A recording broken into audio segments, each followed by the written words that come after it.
What's up, guys? You know what time it is. It is time for our annual video of Arthur tries to stay relevant in the ever-growing field of digital content creation.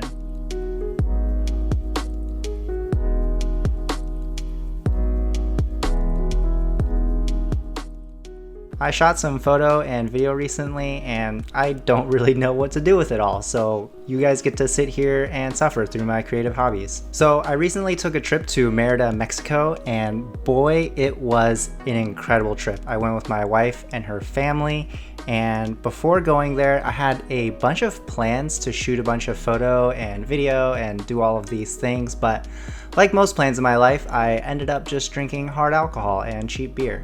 I did fulfill some of my goals though, so this video is kind of just going to be about the gear that I decided to bring, a couple of things that I wanted to try out, and just my general overall experience there, I guess.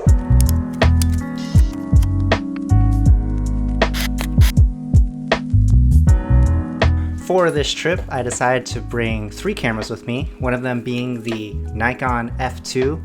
It's a film camera that my sister-in-law bought for me, and ever since I've had it, I've just been having a really great time learning film photography, being a little more intentional, and just trying it out overall. So it was definitely a camera that had to make it on this trip. I also decided to burn a GoPro-sized wallet.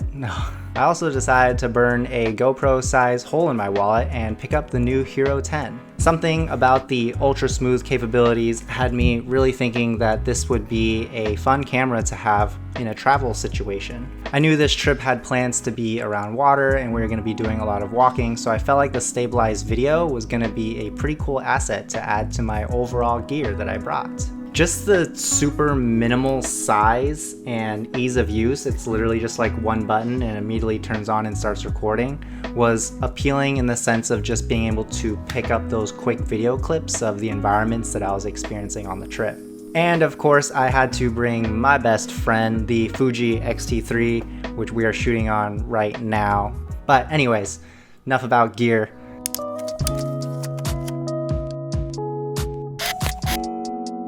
So, about that film.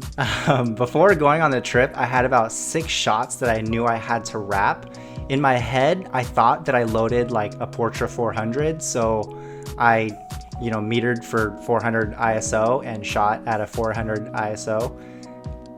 After I was done and I pulled the film out, it was actually an 800 ISO film, and wow, I actually realized I never wrote down what that film stock was, so that's a bummer. Yeah, I really don't remember loading this film, so that is definitely something that will haunt me like my childhood. It was kind of fun to get the images back though and see those shots that I took a year ago, which are kind of cool.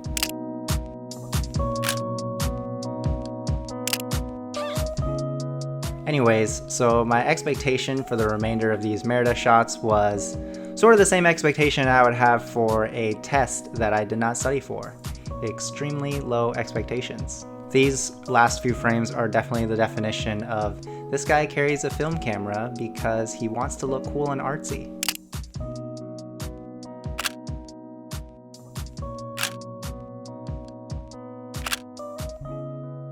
The funny thing about shooting film is I know they're bad, but something about shooting film, it being so permanent and it being so in the moment, you have to hit the shutter button and then you can't really do much about that afterwards. You can't preview your shots, you just kind of have to believe that you got it and move on. And that's kind of cool. We've moved on and we realized that these photos are not cool.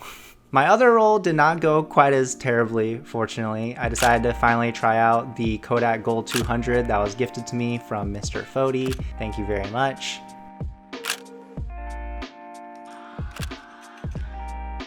I had a feeling that this was going to be a fun film stock for Merida, just the fact that it was going to be super sunny, all of these colorful buildings and all of the greenery. I just felt like this was going to be a really good film stock for this situation. I think this being the first time shooting gold and a 200 ISO film, I probably should have just done a quick Google search to confirm what I was initially thinking of making sure to overexpose one stop. Definitely learned my lesson, and I think all of these photos could benefit from a little more light.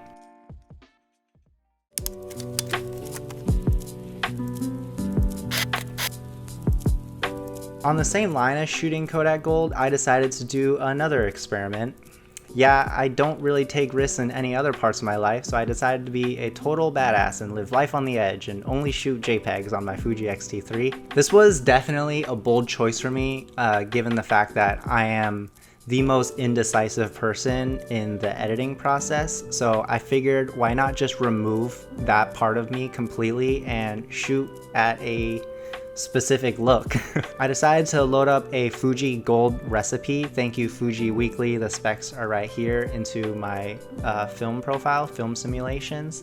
And I'm pretty happy with how a lot of these came out. I definitely think that there is a place for RAW, and I think RAW is probably the better option for most situations. I'm probably going to continue shooting RAW for when I have to take photos for work, but for like recreation and I guess like vacation stuff, I think JPEGs are just super cool. They're super fun. I would probably edit close to how this Kodak Gold simulation would look anyways, so why not just start there and be a little lazy? A vibe that I am definitely f***ing with these days.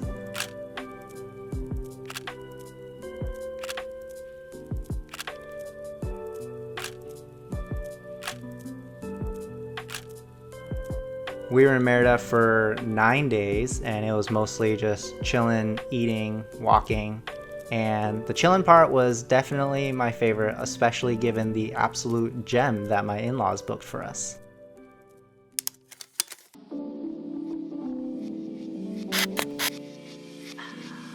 This is a good opportunity to kind of introduce the GoPro that I cashed out on. This is a quick tour of the villa that we stayed in. Yeah, I'm super impressed with how these video shots came out. This is straight out of camera with high stabilization on and no color grade or edit. I'm just super impressed with the image stabilization. Basically just holding it handheld like this and just like walking around. And they turned out super smooth, like no effort whatsoever, which is definitely why I decided to pick it up. So it feels like a good scoop.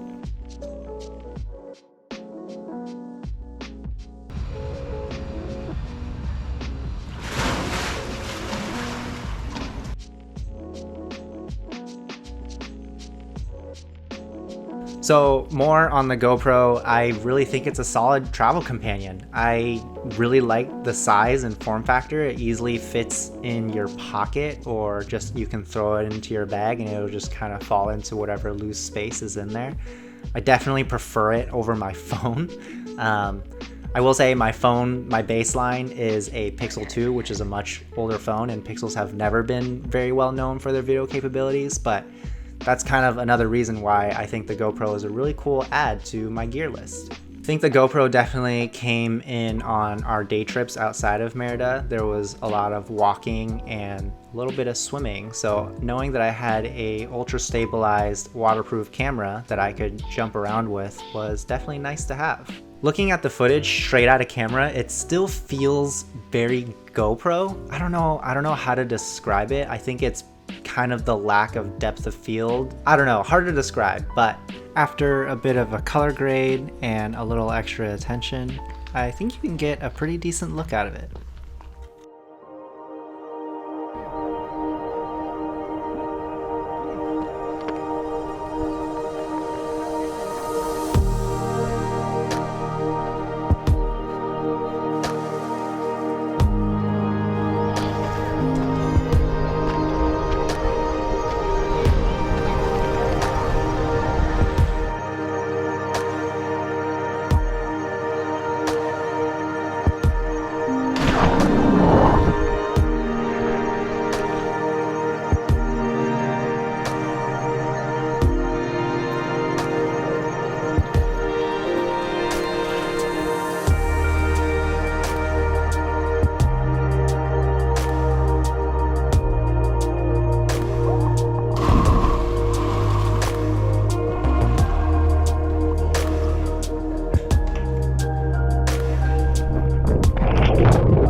yeah, so that's basically it. Thanks so much for watching this video travel vlog photo journal. I don't really know what to call this, but it was super fun to make. I'm hoping I can do more videos like this in the future, but I think I need to learn to go outside more. But anyways, thanks so much. That's it from me. Peace.